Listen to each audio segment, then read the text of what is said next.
You can see I had a new MacBook 2023, and this is sort of neat.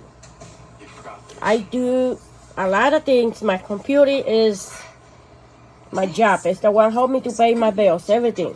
So this you can connect in here. Easy to use it. Hold up, because I got one hand on it. So you put right here on the side.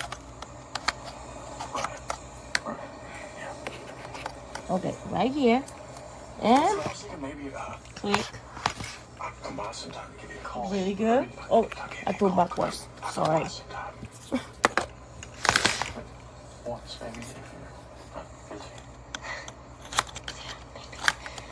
Oh, blind. Okay. See? Click. You can see how the light right here. That means it's ready to use. And really clean and perfect. You can put memory card, USB, you can charge phone, anything. I love it. I can't ask for better. This is perfect. Actually, I forgot something. You can put in your pocket, you can put in your purse, whatever. You can travel with this. Already travel with her and I don't have no problem at all. This is perfect. I love it.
I purchased this USB extension for my MacBook, and it is very easy to use. Adapts into the MacBook perfect. I've had no issues with it. It does have 1, 2, 3, 4 USB lines, and it looks like a SDM card slot. So I would suggest it. Like I said, it's secure in there, even though it doesn't look like it comes together, it still is secure. And I'm glad that I have the extra USB outlets for this MacBook.